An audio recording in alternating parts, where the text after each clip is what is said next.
తీర్చదని చెప్పగా అంతటి శ్రీ నారద మహాముని శ్రీ మహావిష్ణువుని చూచి జగద్రక్షక భూలోకమున మానవులు నానా యాతనలు పడుచున్నారు, నానా విధ కష్టములు అనుభవించుచున్నారు. వాళ్ళకు ఆ కష్టమెట్టు తొలగిపోవను, అందులకు ఏదైనా ఉపాయం ఉన్నదా అనుగ్రహింపమని ప్రార్థించను. అందులకు శ్రీహరి ఇట్లు చెప్పసాగాను. నారద మహాముని, నీవు లోకహితార్థమై చక్కని విషయం అడిగితే అందులకు వ్రతము కలదు. అది సత్యనారాయణ స్వామి వ్రతము. ఈ వ్రతమును భక్తి శ్రద్ధలతో ఆచరించిన వారు ఇహలోకమున సకల ఐశ్వర్యమును పొందిన వారే పరమమున మోక్షమును పొందేదరు.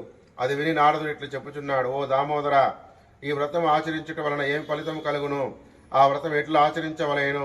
ఇది ఇంతవరకు ఎవరు ఆచరించిరి అని వివరించగా శ్రీహరి ఇట్లు చెప్పసాగాను. సత్యనారాయణ స్వామి వ్రతం సకల దుఃఖమును నివారణ చేయను, సకల ఐశ్వర్యమును కలుగు చేయను, సంతానము కలుగును, సర్వప్రద జయప్రదముగా ఉండును. ఈ వ్రతం వైశాఖ మాసమునందు గాని, మాఘమాసమునందు గాని, కార్తీక మాసమునందు గాని, ఒక శుభదినమును గాని ఆచరించవచ్చును. కష్టములు సంభవించినప్పుడును, దారిద్ర్యంతో బాధపడుచున్నప్పుడును ఈ వ్రతము చేయుట మంచిది. ఏదైనా వివాదము కలిగినప్పుడు ఈ వ్రతం ఆచరించినచో అట్టి వివాదమున తప్పక జయము కలుగును. నారద మహాముని, వ్రతము శక్తి గలవారు ప్రతి నెల ఆచరించవచ్చును, లేదా సంవత్సరానికి ఒక మారైనను చేయవచ్చును. ఎవరి శక్తానుసారం వారు చేయవలేను. సత్యనారాయణ స్వామి వ్రతం పౌర్ణమి తిథి అందు గాని, ఏకాదశి తిథి అందు గాని, రవి సంక్రమణ దినమునందు గాని చేయవలేను.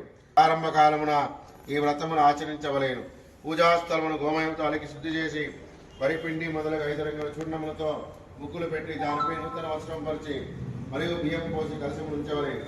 కలశమును వెండితో గాని రాగితో గాని సత్యనారాయణ స్వామి వ్రతం ఉంచవలేను. ఆ వ్రతం ఒక కలశము బంగారంతో నేను విఘ్నేశ్వరుడు పూజ, లక్ష్మీదేవి, విష్ణుమూర్తి, పరమేశ్వరుడు, పార్వతీది, సూర్యుడు మొదలగు